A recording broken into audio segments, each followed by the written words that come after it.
Bonjour Jacques Salomé. Bonjour. Nous venons de quitter le monde de l'enfance pour entrer maintenant dans le monde du couple. Et je vous invite à parler bien sûr sur la relation de couple, mais un peu avant la rencontre. Quelles sont les forces qui président, les forces et les enjeux qui président à la rencontre? Alors, vous précisez bien, c'est vrai, deux termes différents, le terme de rencontre et le terme de relation. La rencontre amoureuse, elle s'appuie sur quelques composantes. Je vais les énoncer rapidement, et la première des composantes, c'est les choix inconscients. Qu'est-ce qui fait que je suis attiré par cette femme?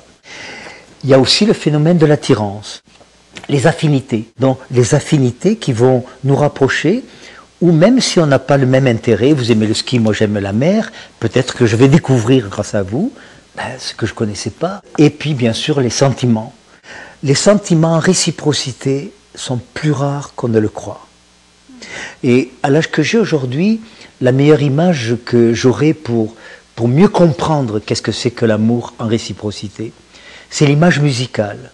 C'est comme s'il y avait, supposons que je vous aime, c'est comme s'il y avait une note à moi, vous m'aimez, il y a une note chez vous, et c'est le rapprochement de ces deux notes qui vont s'accorder, qui vont vibrer ensemble et qui vont faire du Mozart ou du Schubert ou du Céline Dion, j'en sais rien.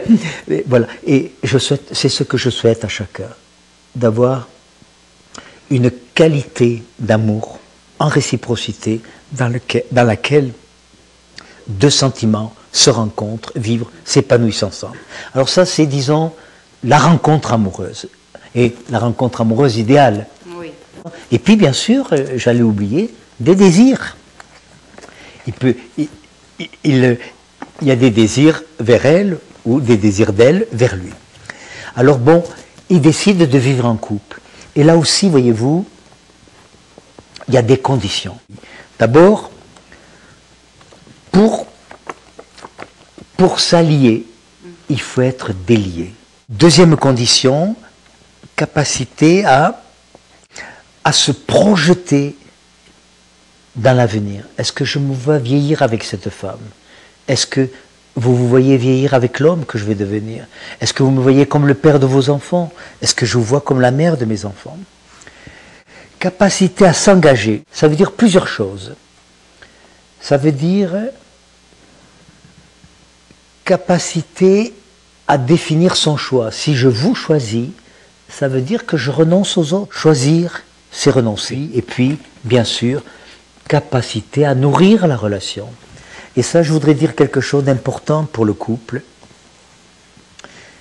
Ce n'est pas l'amour qui maintient ensemble deux êtres, c'est la qualité de la relation. Merci, je vois que la relation de couple, c'est toute une aventure. Hein? Une vraie aventure, émerveillante et difficile. Ouais. Merci Jacques Salomé.